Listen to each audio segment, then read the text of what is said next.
यहाँ से खैरा को खींचे, उधर से बुमरे को खींचे, अभी मोदी को भी खींचेंगे।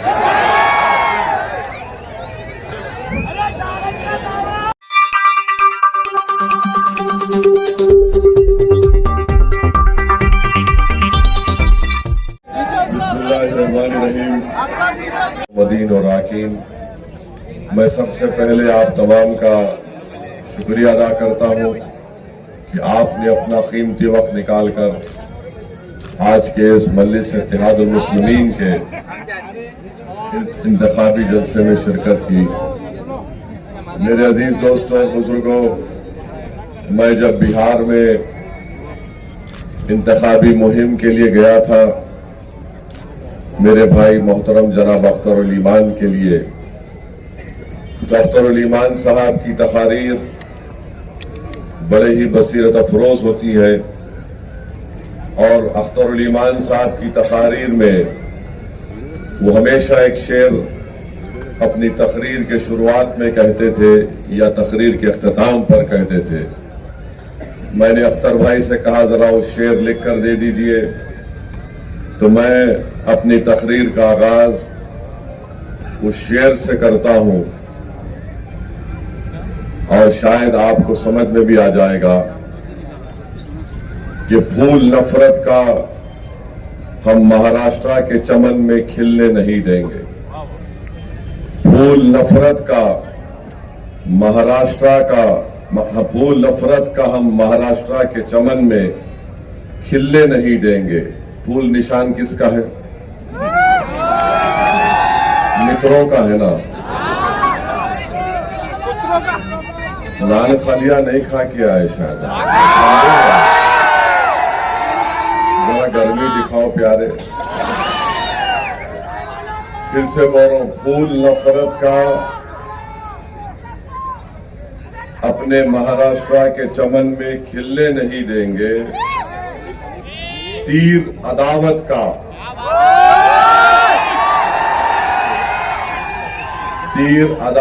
का और मशाल की आग का अपनी बस्तियों में चलने नहीं देंगे। औरंगाबाद के नौजवानों ने खाई है ये कसम, औरंगाबाद की मां और बहनों ने खाई है ये कसम, दलालों को नेता कभी हम बनने नहीं देंगे। फिर से बोलूं, समझ गए? फूल का जिक्र हो गया, तीर का जिक्र हो गया, मशाल की आग का जिक्र हो गया, औरंगाबाद के गयूर नौजवानों का, इज्जतदार मां और बहनों का जिक्र हो गया और दलालों का भी जिक्र हो गया। तो चारों का जिक्र हो गया। तो मेरे अजीज दोस्तों और बुजुर्गों, आपने अभी इम्तियाज जलील साहब से सुना कि महाराष्ट्र के में 48 लोकसभा की सीटें हैं और 48 में से 2 शिवसेना, 2 राष्ट्रवादी, एक चिचा की, एक भतीजे की और एक आदि कांग्रेस। इन 48 में से इन्होंने किसी भी मुस्लिम अक़लियत को टिकट नहीं दिया। अब रहा सवाल नरेंद्र मोदी का,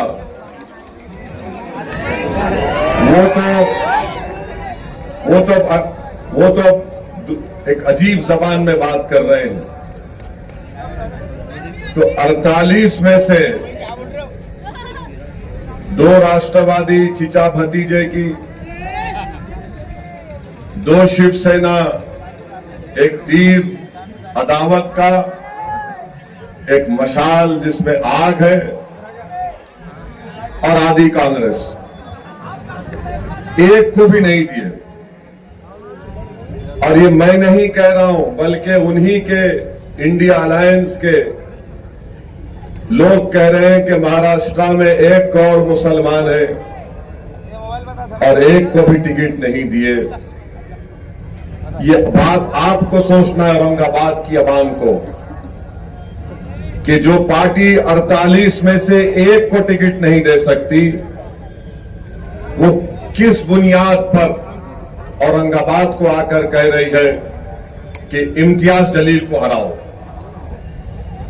किस बुनियाद पर वो आकर कह रहे हैं कि इम्तियाज जलील दोबारा यहां से कामयाब ना हो।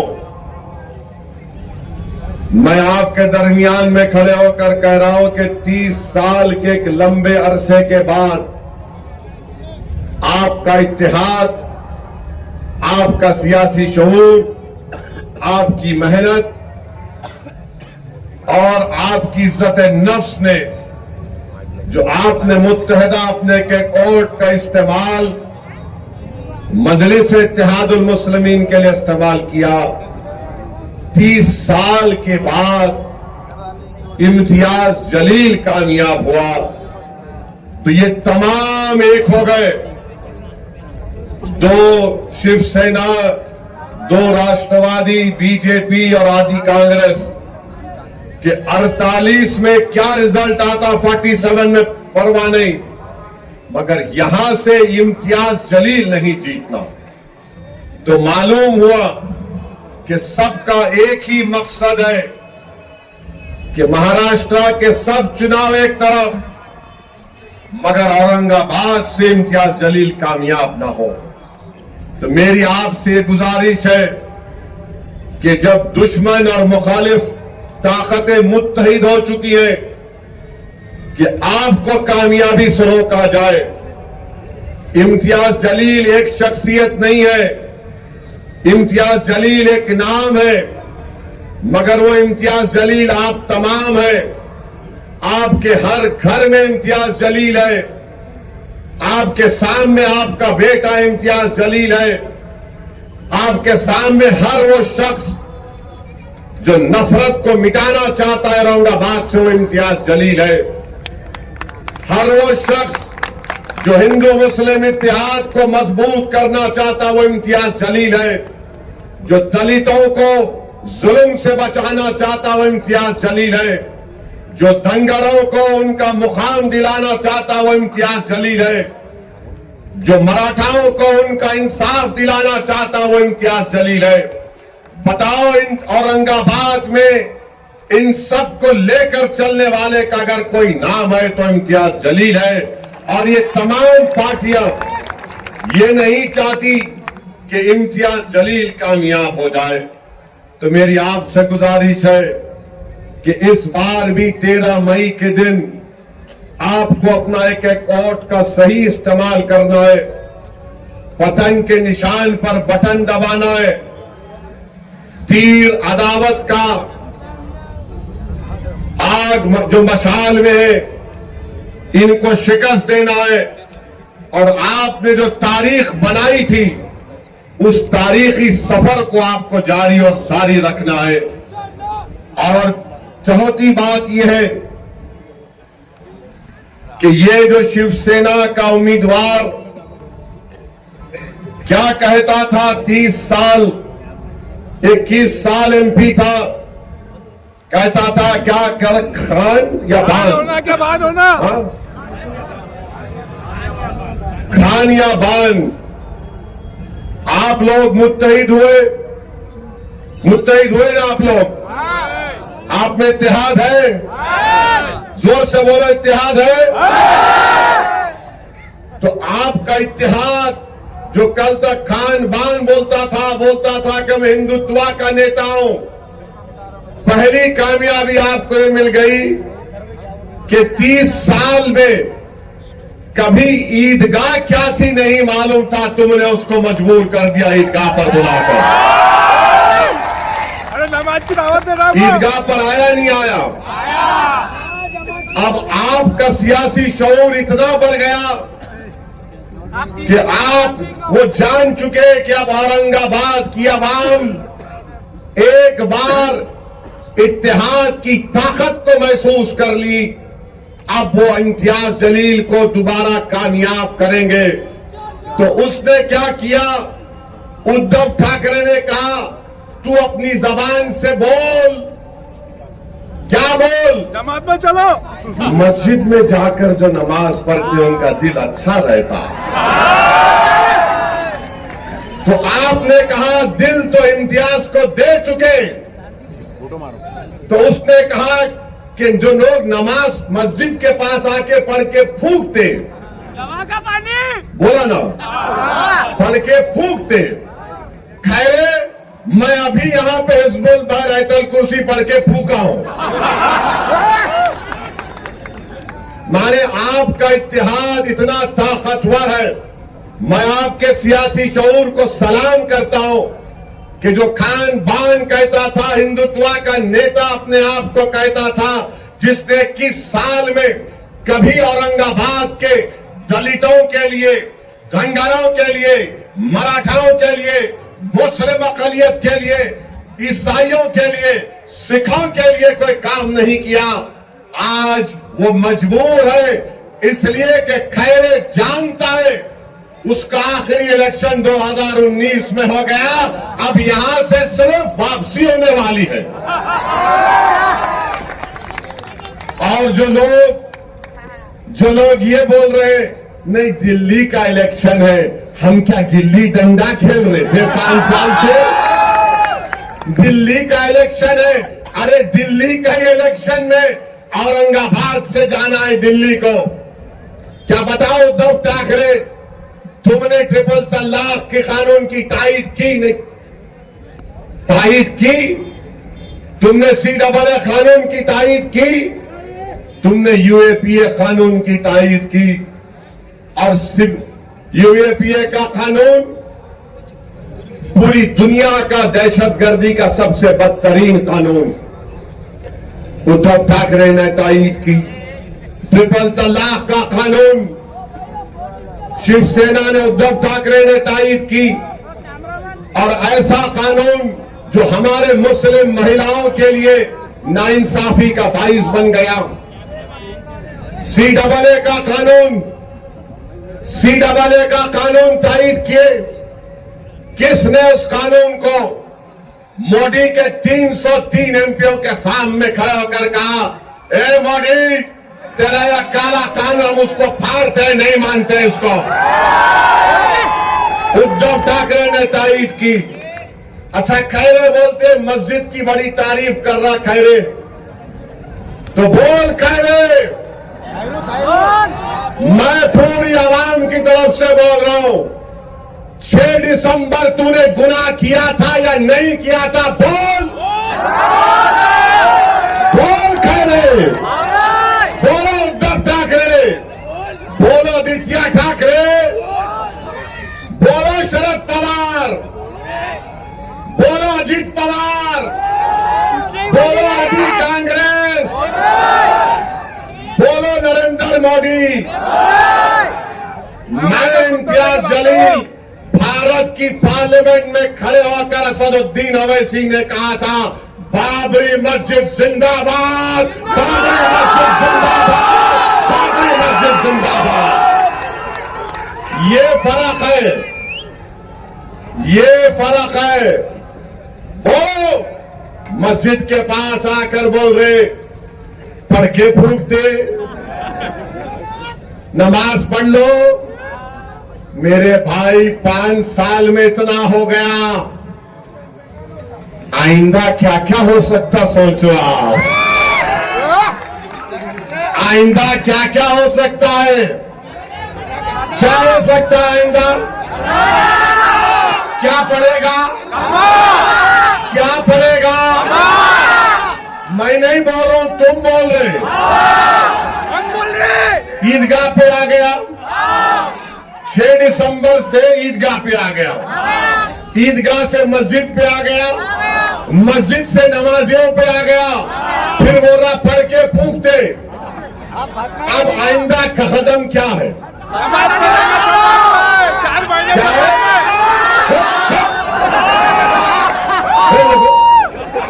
अरे वो नहीं बोल रहा, वो नहीं बोल, वो मैं बोल ही नहीं। क्या है ये? खतरनाक है तुम लोग।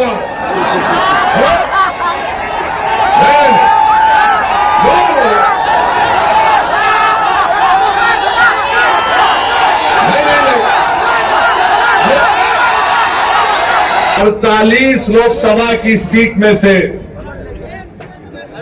जो नए नए सेक्युलर बने हैं उद्धव ठाकरे, अब वो टिकट नहीं देते।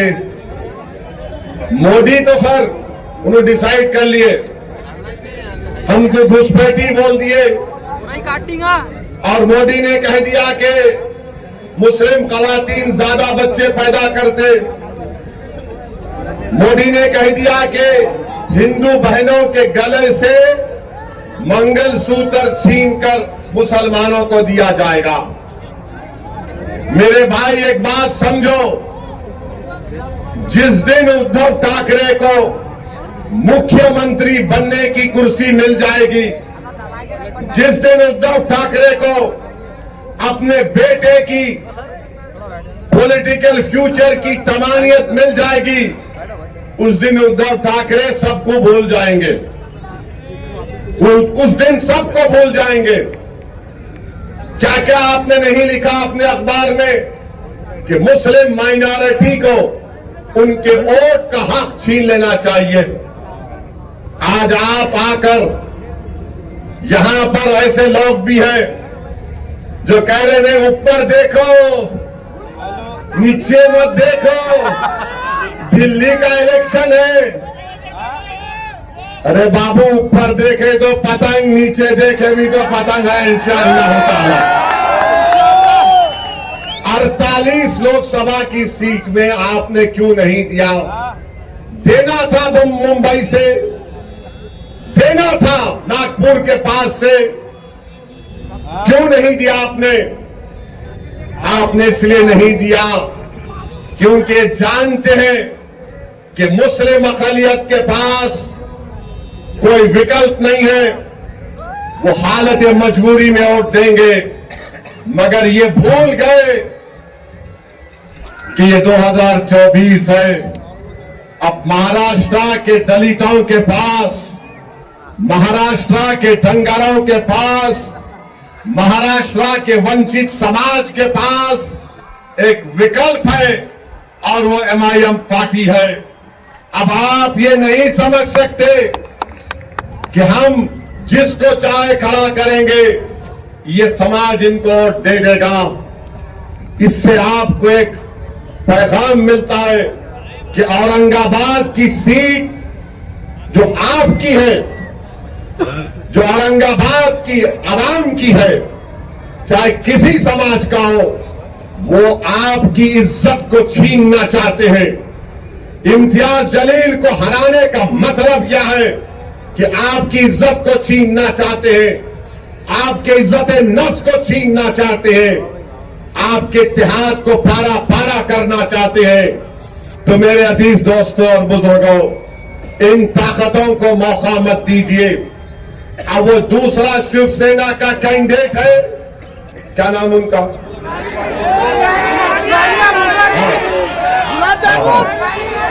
नाम है उनका, नाम है, बहुत नाम है उनका।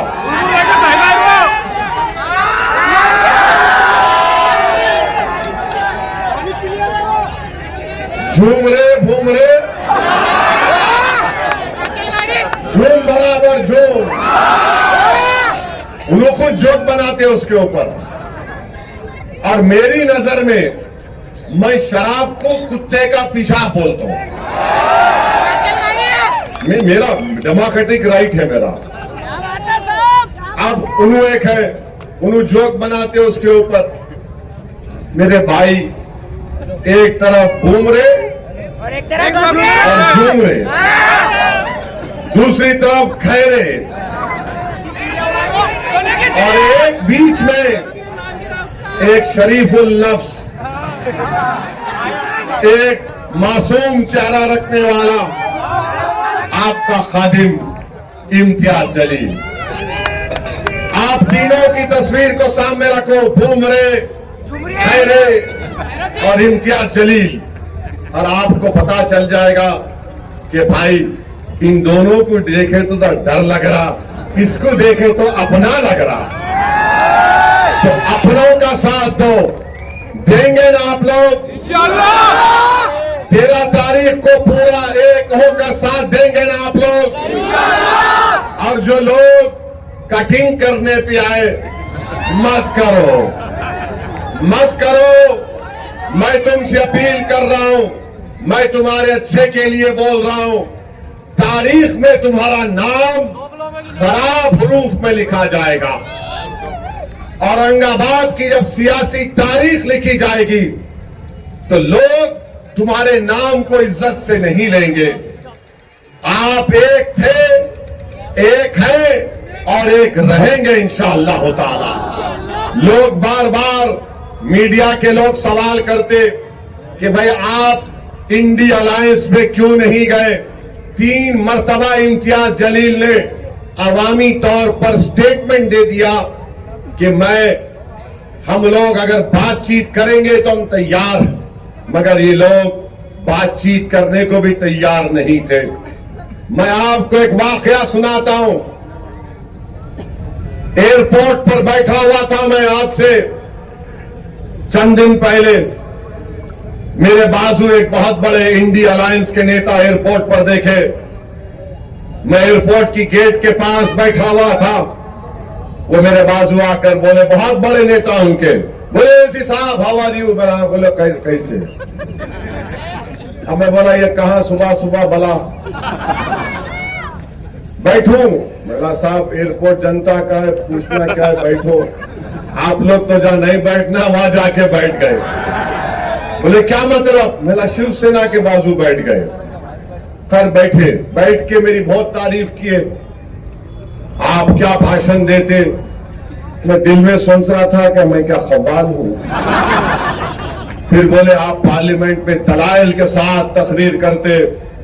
फिर बोले आपका नया एमपी बेहतरीन स्पीकर है और आप पर 12 बहुत सी चीजें बोले। मैं बोला भाई साहब 5 मिनट में आप मेरी पार्टी के एमपी की मेरी तारीफ करें आप, और आपका ताल्लुक महाराष्ट्र से है। ये तारीफ आप जो कर रहे हैं मेरे को लगता है कि मुनाफिकत है, ये हिपोक्रेसी है। बोले क्यों बोल रहे हैं साहब? मैंने आप हमारा इम्तियाज आपको पूछा लो अलायंस में, तो आप लोग बोले नहीं।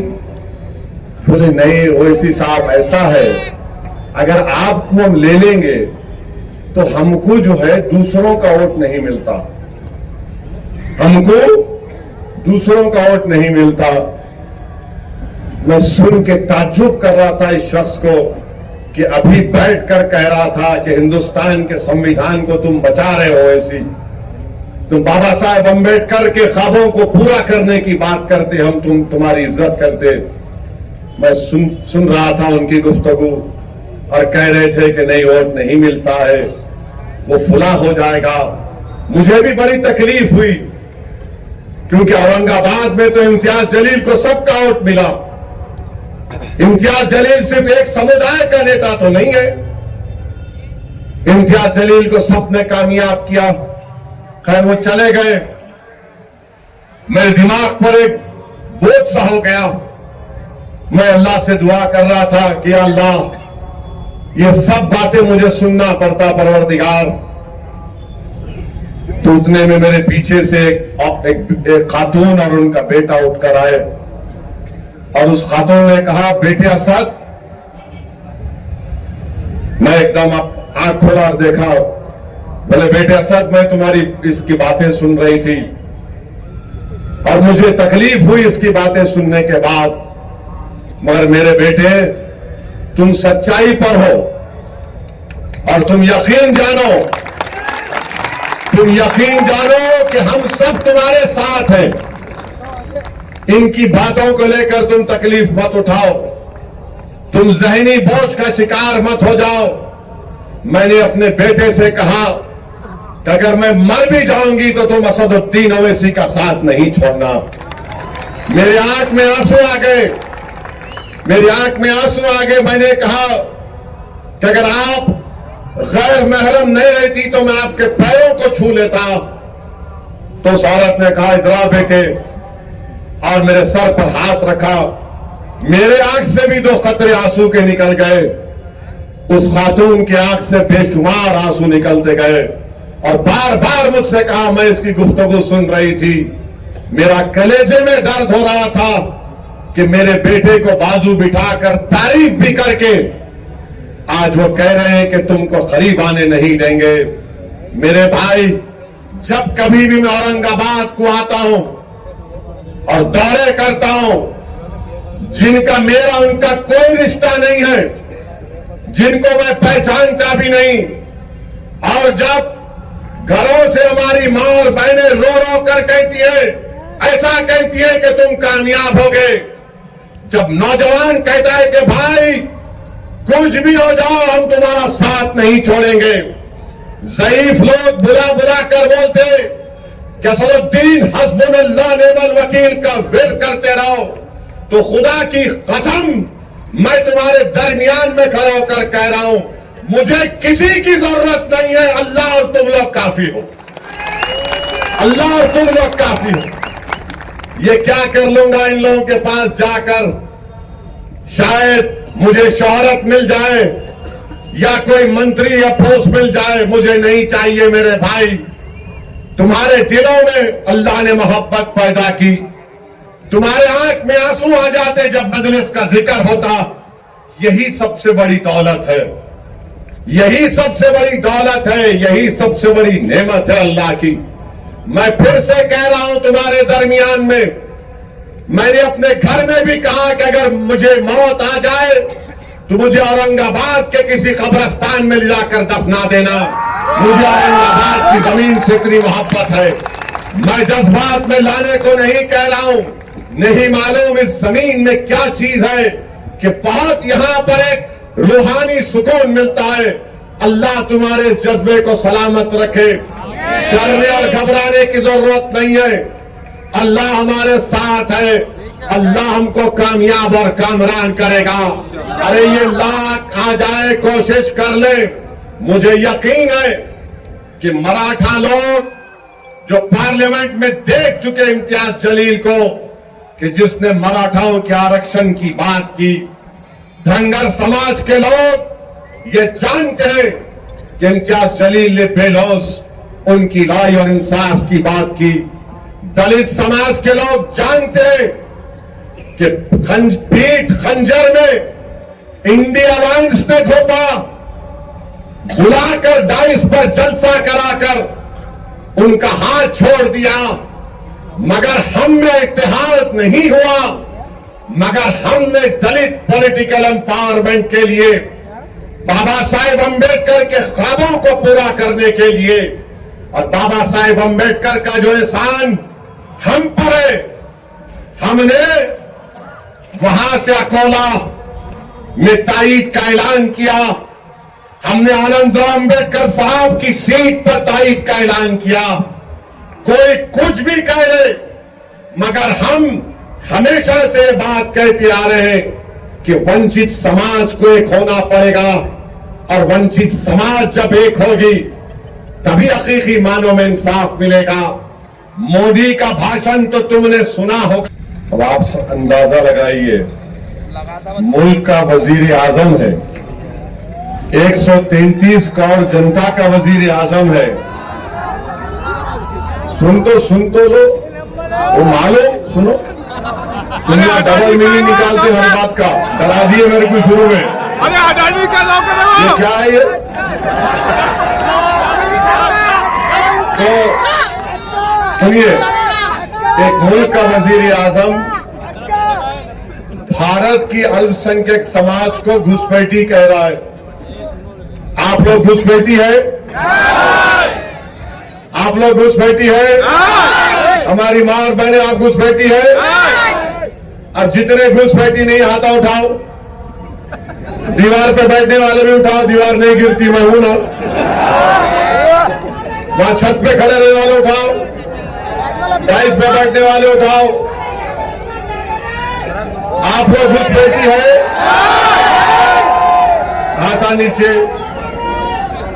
हमारी मां और बहनें ज्यादा बच्चे पैदा कर रहे, अरे उसके कितने भाई हैं? नहीं, झूठ है।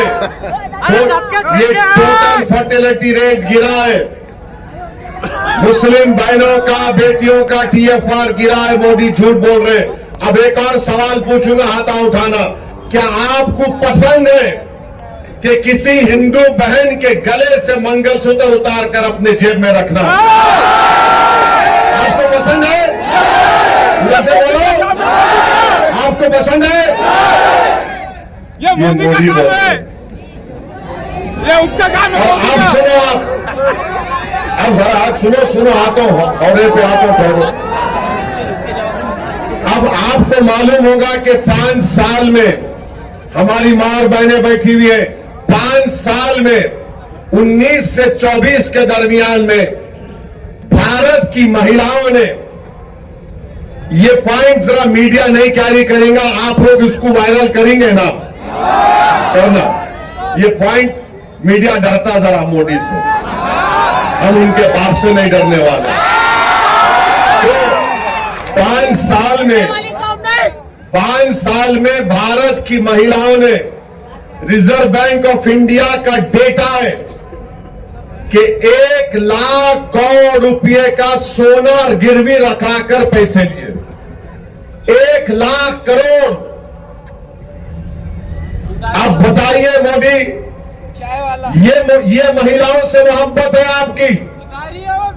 1 लाख करोड़। अगर कोई महिला, कोई खातून जेवर अगर गिरवी रखाती है तो उसके कलेजे पर, दिल पर पत्थर रखकर रखाती है, क्योंकि एक तो या तो उसकी मां की या खानदान की एक निशानी होती, दूसरा वो सोना रखते अपनी औलाद की, बेटी की शादी के लिए।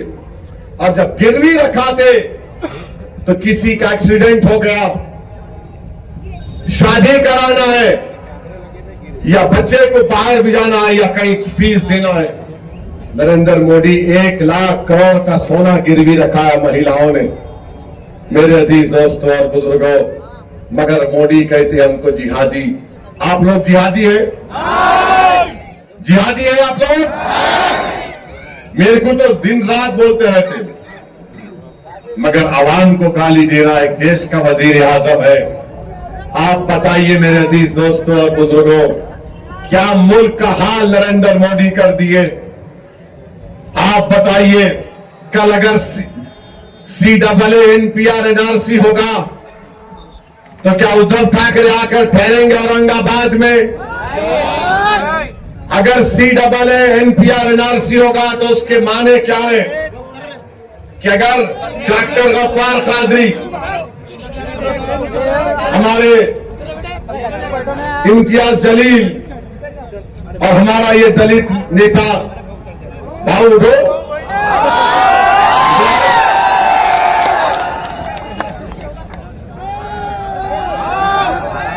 बहुत अच्छा है। अगर इनका नाम, तीनों का, डॉक्टर साहब का नाम आ गया NRC के लिस्ट में, कोई भी जाकर बोलेगा इनके नाम का ऑब्जेक्शन है, इनको इनके दादा का बर्थ सर्टिफिकेट लाना पड़ेगा, डॉक्टर साहब को परभनी जाके लाना पड़ेगा, इम्तियाज साहब को कहां से लाएंगे? नहीं ला सकते। और अगर कल NPR NRC होगा औरंगाबाद की आवाम, तो क्या उद्धव ठाकरे आके खड़ेंगे? क्या ये दोनों चचा भतीजे आएंगे? कौन आएगा और कहेगा कि हम कानून को फाड़ते? किससे कागज पूछ रहा? पूछ। असदुद्दीन ओवैसी, इम्तियाज जलील आएंगे। CAA NPR के खिलाफ हमने कानून को फाड़ दिया था। मेरे भाई सोचो, इस बात को आपको सोचना है। 13 तारीख को जब वोट डालने जाएंगे, मेरी इन तमाम बातों पर गौर करिए। और ये जो देशभक्ति की बात ये RSS के लोग करते हैं, ये देशभक्ति की बात ये दोनों शिवसेना वाले करते हैं। अरे बताओ, चीन 2000 स्क्वायर किलोमीटर पर कब्जा करके बैठा हुआ है, ना मोदी के मुंह से निकलता है चीन, ना RSS की जबान से निकलता है। कितने मर्तबा हमने पुकार पुकार कर कहा कि चीन कब्जा करके बैठ गया, मगर मोदी कुछ बोलते नहीं है। मगर मोदी बोलेंगे बच्चे पैदा कर रहे। अच्छा, बाय द वे, मोदी के खुद 6 भाई हैं। तेज बोलना था। अमित शाह के 6 महीने हैं। गोलवालकर के इधर देखो, यहाँ है, कुछ भी नहीं है इधर। गोलवालकर के 11 पैदा किए उनके डैडी। और इल्जाम हम पे लगा रहे। तो मेरे भाई, एक शेर आपके सामने रखकर, बल्कि 2-3 शेर हैं। एक हैदराबाद के एक मजाहिया शायर थे, मोइन बंबू नाम था उनका। तो मोइन बंबू बोले, काम नहीं होने के क्यों करने को जा रहे चिचा, भीगी बारूद को तुम आग लगा रहे चिचा, मोटे शीशे की छड़ी आंख पे ऐनक, फिर भी नजरें शीला की जवानी पे लगा रहे चिचा। ये मैं नहीं बोला, ये मोइन बंबू बोले। हाँ, एक बात अब ये सुनो आप, ये मजे का है बहुत, ये काफी हिट हो गया। ये एक हैदराबाद के दखन के एक मजाहिया शायर थे, उनका नाम क्या था? नाम है हरी सिंह। अब समझ जाना किसको बोल रहा हूं, मेरा साथ देना। अम्मा बाबा को भूल गया हो रे, सारी जनता को हौला बना रहा, हिंदू मुसलमान को लड़ा रहा, शादी करके जोरू को भगाता, एनआरसी बोल के हमको डराता, बार बार बाहर के दौरे करता, जनता के पैसे बर्बाद करता, कातिल और जानियों को छोड़ता, बेगुनाहों को कैद करता, मंगलसूत्रों की झूठी अफवाह उड़ाता, गरीब लोगों को मजाक उड़ाता, लोगों को तकलीफ देके खुश होता, चौकीदार बन के उछल रहा, अपनी औकात भूल गया। अब आप 13 तारीख को मेरे को आके नहीं बोलना पड़ेगा, अरे हो रे कहाँ है रे? तो आप लोग सब 13 तारीख को औरंगाबाद की फिजाओं में क्या नजर आएगा? औरंगाबाद की फिजाओं में क्या नजर आएगा? औरंगाबाद की फिजाओं में क्या नजर आएगा? कौन जीतेगा? जीतने वाले का नाम क्या होगा? जोर से बोलो, जोर से बोलो, औरंगाबाद जिंदाबाद, औरंगाबाद जिंदाबाद। अब आप डाल के खींचना, कैसा खींचेंगे?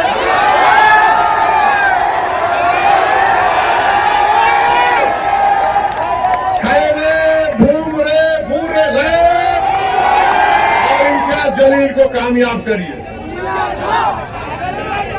ये कोई इम्तियाज जलील साहब का रिकॉर्ड है, रिपोर्ट कार्ड है, खैरे तो नहीं पढ़ सकते मेरे को मालूम, भूमरे भी नहीं पढ़ेंगे, ये पूरा रिकॉर्ड है।